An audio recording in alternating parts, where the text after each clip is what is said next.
bonjour à tous. Comme d'habitude, Seigneur, je me réjouis d'être là et d'annoncer ta parole. Merci Seigneur parce qu'aujourd'hui encore, nous avons cette liberté de pouvoir nous réunir et d'annoncer ta parole. Seigneur, merci parce que ce matin, que nous puissions vraiment tourner nos pensées vers toi, les rendre captives et obéissantes à Christ. Merci Seigneur parce que ton Saint-Esprit est là, il nous fait aussi comprendre ta parole, nous fait aller plus loin avec toi. Seigneur, je te bénis et vraiment que la graine de ta parole tombe dans la bonne terre ce matin et porte du fruit jusque dans la vie éternelle. Au nom de Jésus, Amen. Voilà, alors le thème ce matin que j'ai choisi, enfin que le Seigneur a mis sur mon cœur, parce que je prie pour savoir quand même quels sont les besoins de l'Église, c'est marcher dans la maturité. Bien sûr, on parle ici de la maturité spirituelle. La maturité spirituelle, c'est devenir de plus en plus semblable à Jésus-Christ. Est-ce que c'est votre désir ce matin de ressembler de plus en plus à Jésus? Amen. Cela devrait être le but de chaque croyant en Christ. Chaque chrétien, une fois né de nouveau, entame un processus de croissance spirituelle dont l'objectif est de parvenir à la maturité. Tous ceux qui viennent au Seigneur Jésus doivent finalement arriver à être mûrs. L'apôtre Paul décrit ce processus comme un cheminement continu qui dure toute la vie et qui est entamé en plusieurs d'entre nous. Et c'est vraiment ce que je souhaite du fond du cœur, que ce soit vraiment entamé dans plusieurs d'entre nous, mais si vous n'êtes pas né de nouveau, vous ne pouvez pas comprendre que vous devez grandir dans la foi. Pour ça, il faut naître de nouveau. Donc l'apôtre Paul décrit le processus de marcher dans la maturité dans Philippiens 3, du verset 12 à 14.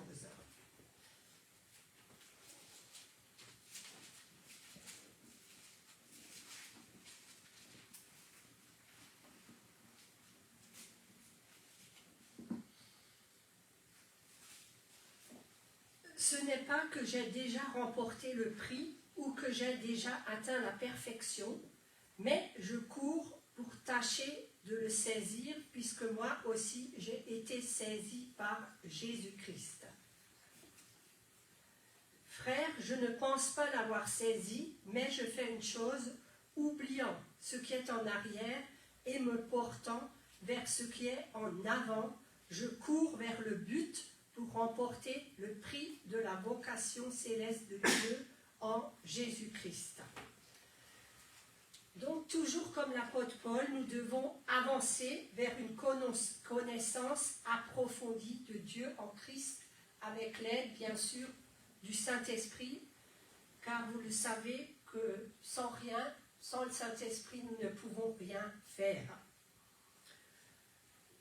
Luc 6, verset 4 nous dit « Le disciple n'est pas plus grand que le maître, mais tout disciple accompli sera comme son maître. »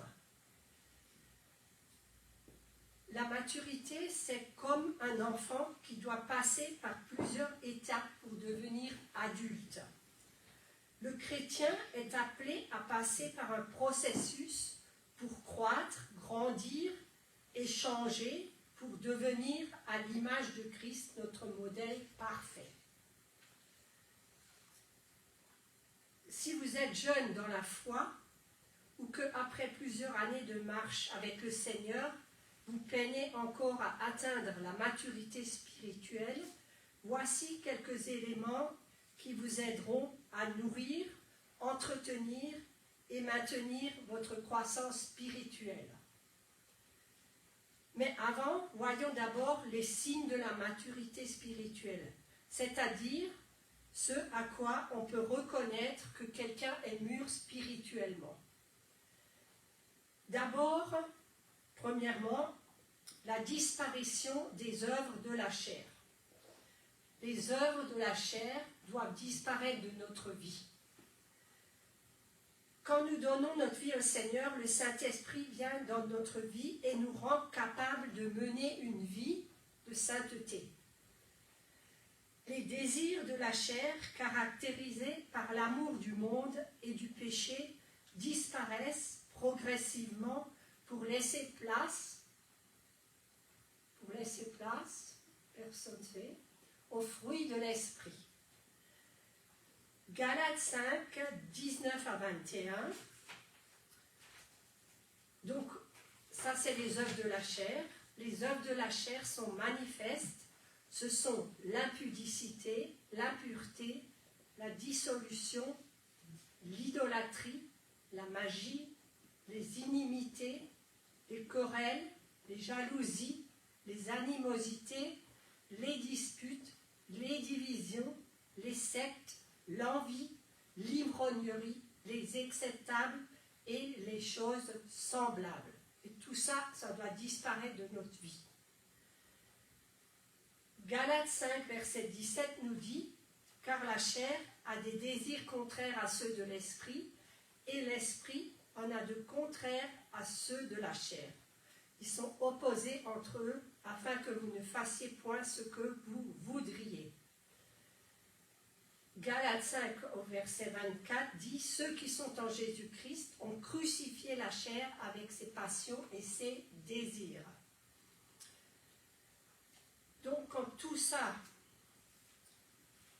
nous a quittés, la manifestation du fruit de l'esprit va vraiment se manifester dans notre vie. Donc, on va lire ce que c'est les fruits de l'esprit. Galates 5, verset 22.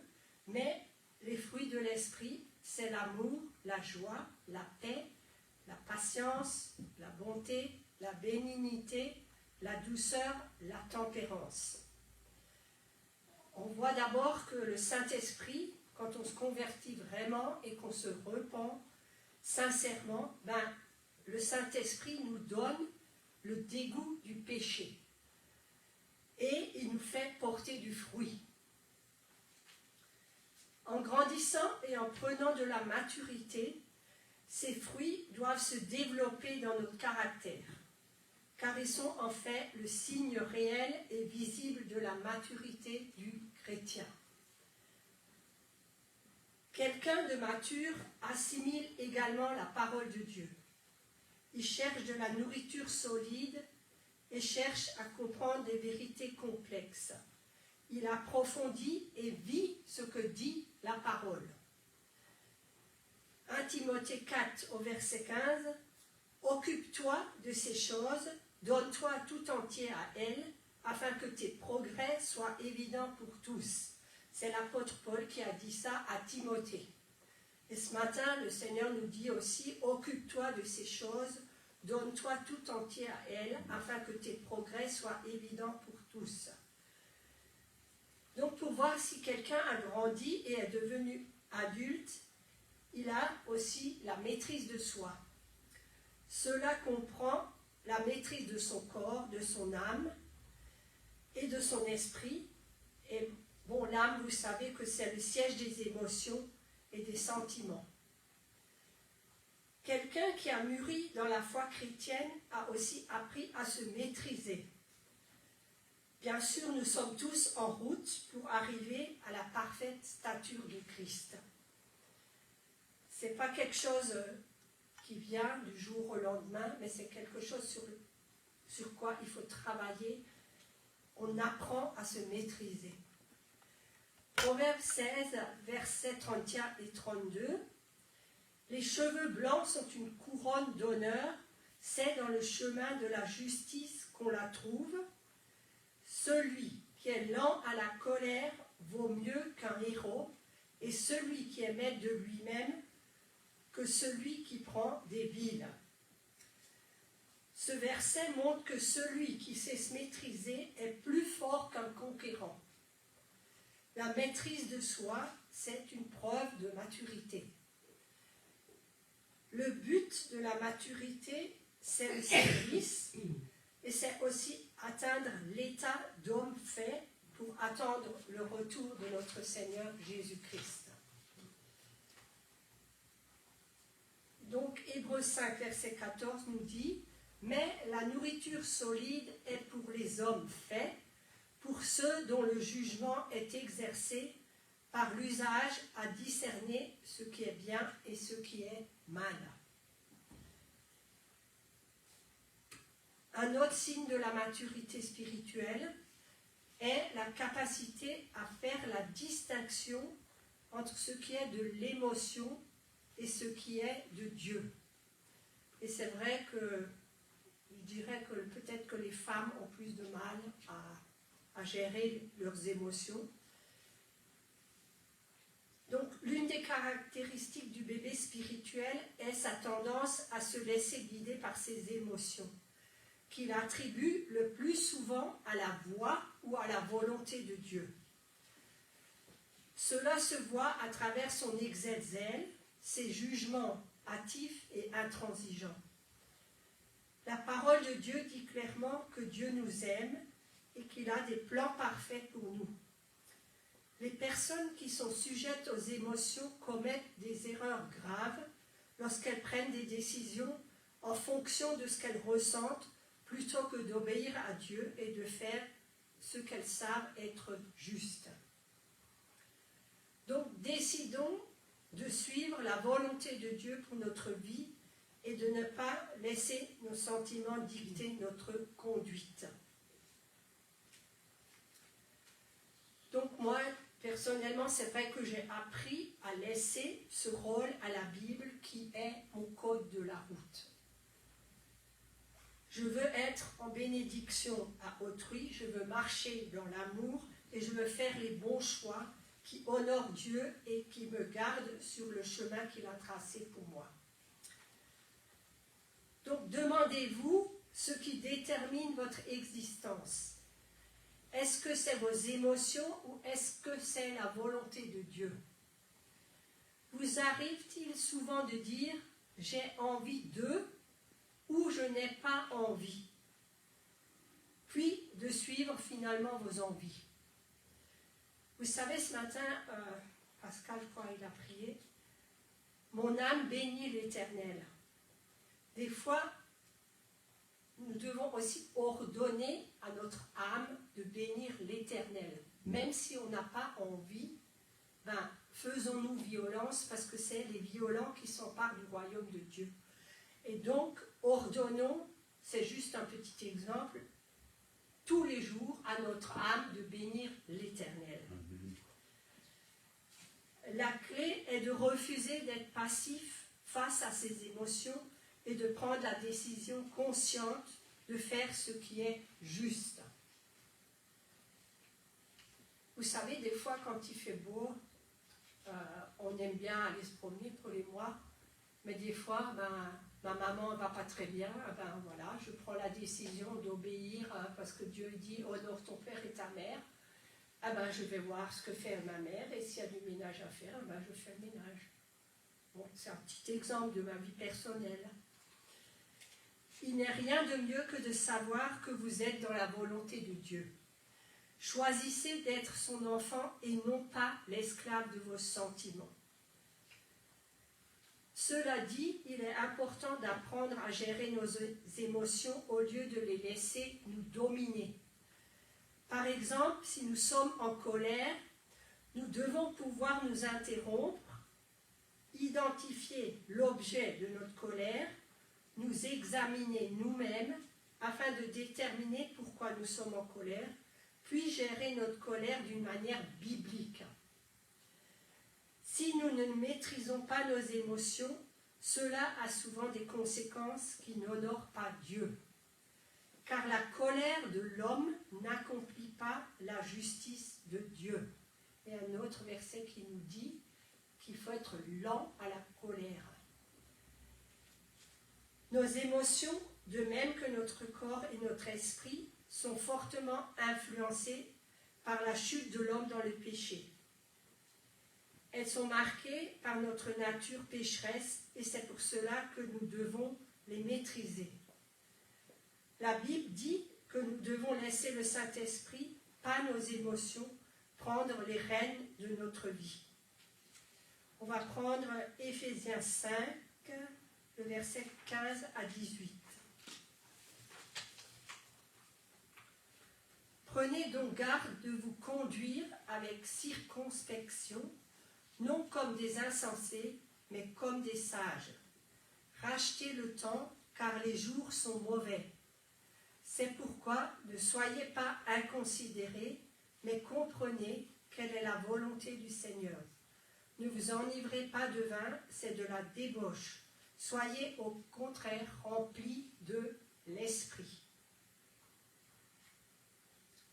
Si nous reconnaissons nos émotions et les apportons à Dieu, nous pouvons lui soumettre notre cœur afin de le laisser agir en nous et de nous diriger.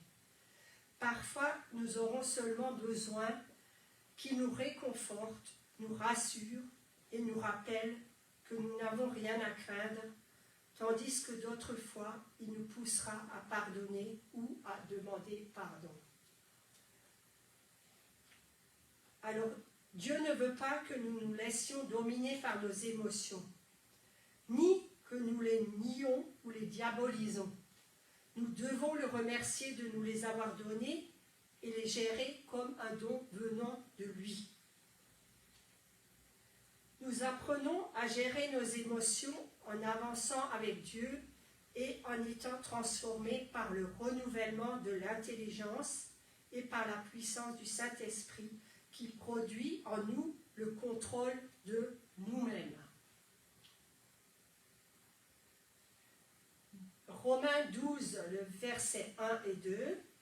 « Je vous exhorte donc, frères, par les compassions de Dieu, à offrir vos corps comme un sacrifice vivant, saint, agréable à Dieu, ce qui sera de votre part un culte raisonnable. Ne vous conformez pas au siècle présent, mais soyez transformés par le renouvellement de l'intelligence, afin que vous discerniez quelle est la volonté de Dieu, ce qui est bon, agréable et parfait. » Chaque jour, nous devons appliquer les principes bibliques. Vouloir grandir dans la connaissance de Dieu et passer du temps à méditer ses attributs. Nous devons chercher à mieux connaître Dieu et lui ouvrir notre cœur par la prière. La communion fraternelle est aussi un autre élément important de notre croissance spirituelle. En cheminant avec nos frères et sœurs, nous nous aidons les uns les autres à grandir dans la foi et dans la maturité émotionnelle. Quand on est mûr spirituellement, on arrive aussi à faire la différence entre la voix de l'émotion et celle de Dieu. On ne se laisse plus diriger par nos émotions, notre jugement étant éprouvé et aiguisé par l'expérience.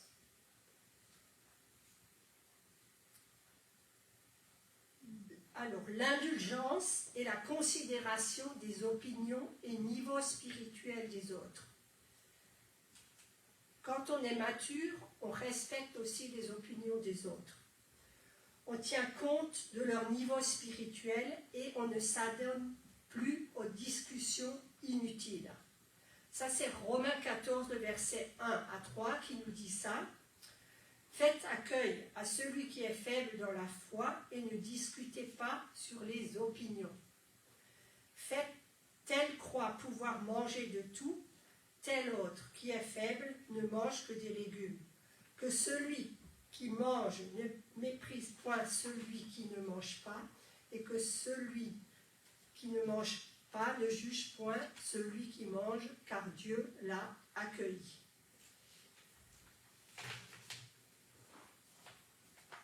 Quand on est mature en Christ, Dieu nous donne aussi la capacité d'engendrer d'autres disciples. Un chrétien mûr doit pouvoir se multiplier en amenant d'autres personnes à Christ. Nous devons avoir de la compassion pour ceux qui se perdent et les aimer, parce que Dieu nous demande de nous aimer les uns les autres.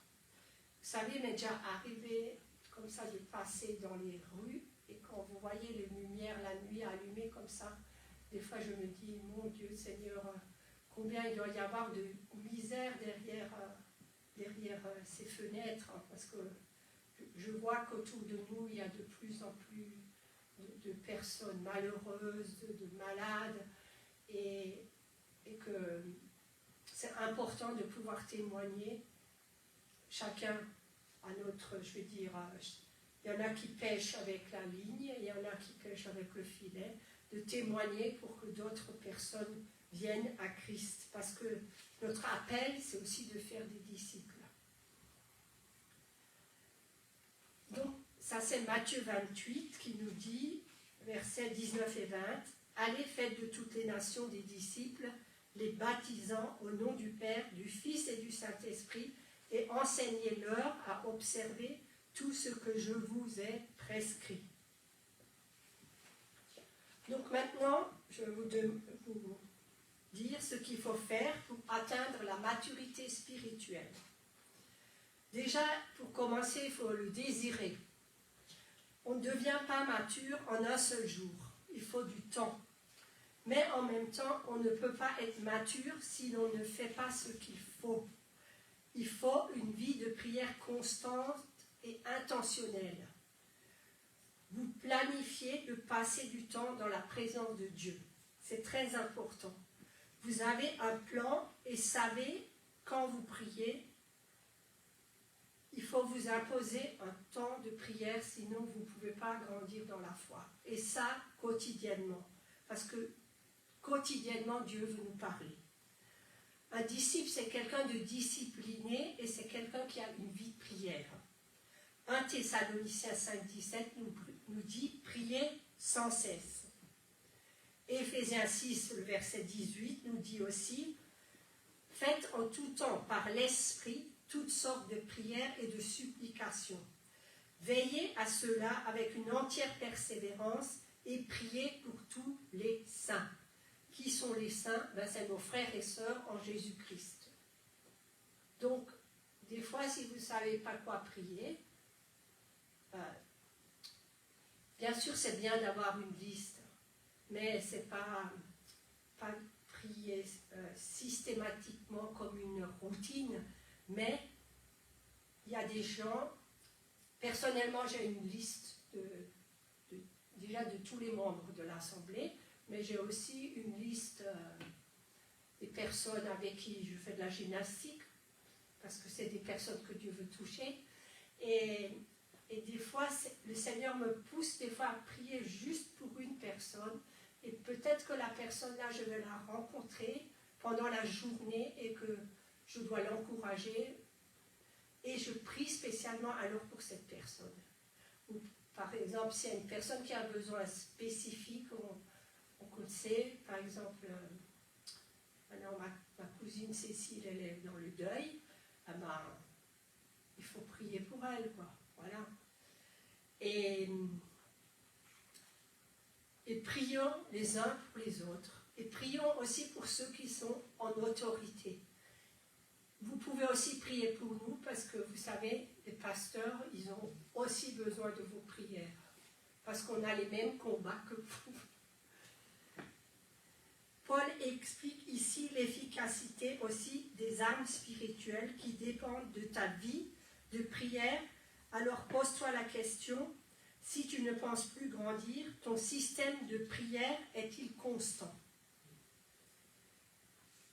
Il est dans un premier temps très important de vouloir et de prendre la résolution de grandir avec le Seigneur.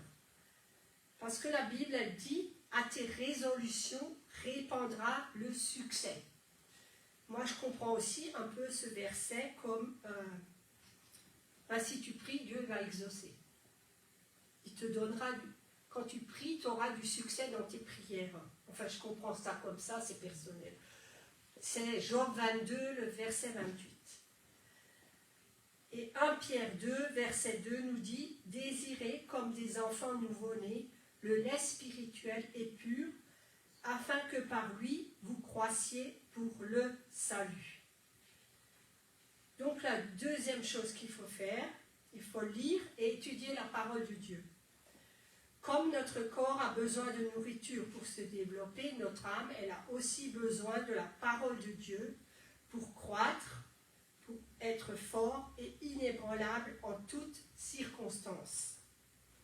Josué 1, verset 8 nous dit que ce livre de la loi ne s'éloigne point de ta bouche, médite-le jour et nuit pour agir fidèlement selon ce qui est écrit, car c'est alors que tu auras du succès dans tes entreprises, c'est alors que tu réussiras. Il y a aussi, plus que vous comprendrez la parole et plus vous grandirez. Et je dirais, plus que vous comprenez la parole et plus que vous lui obéissez et plus vous grandirez.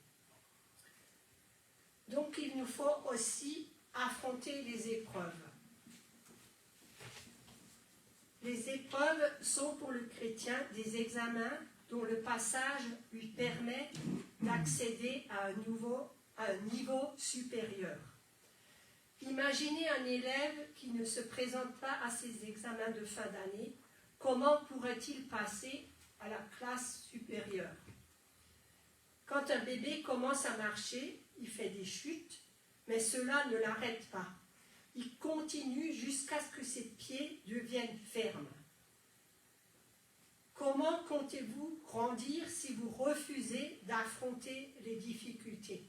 Si la moindre difficulté, vous prenez la fuite ou vous cherchez des solutions de facilité, c'est le problème bien sûr de plusieurs personnes chrétiennes qui, malgré plusieurs années passées dans l'Église, n'arrivent pas à grandir spirituellement. Sachez, tant que votre foi n'est pas éprouvée, vous ne pouvez pas grandir. Et bien sûr, nous avons tous des épreuves dans la vie.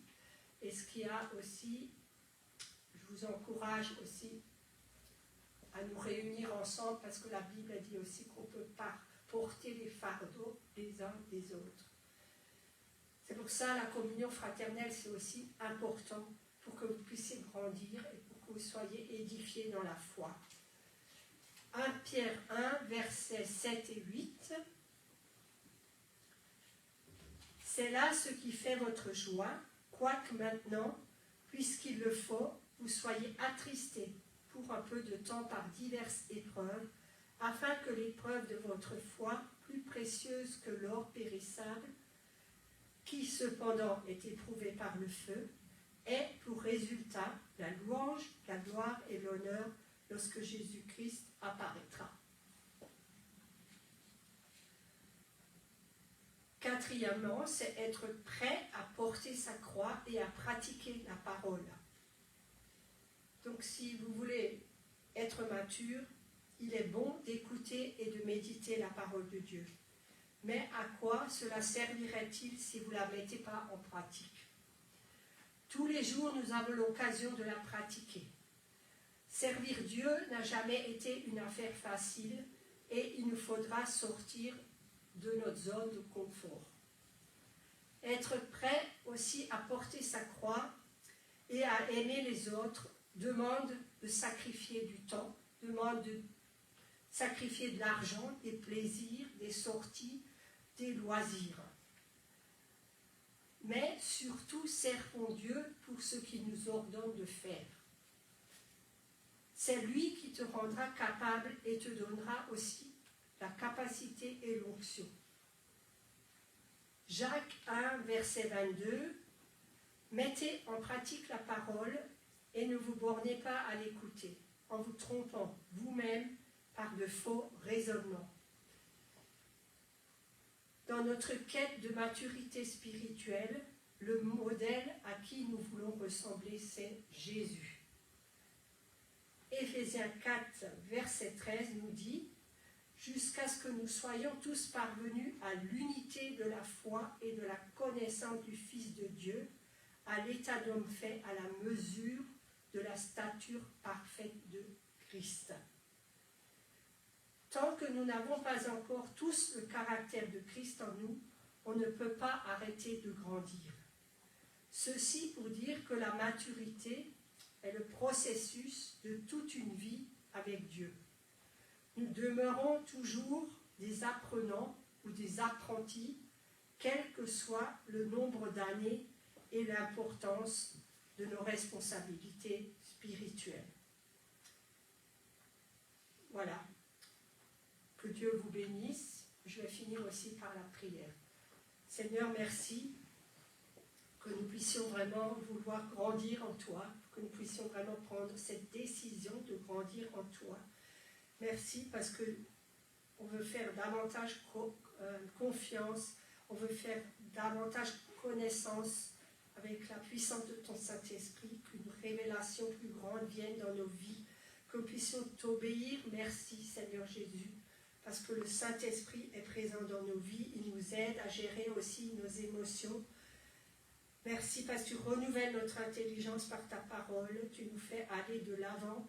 Seigneur, on veut te bénir, aide-nous aussi à nous aimer les uns les autres et à mettre surtout en pratique ta parole.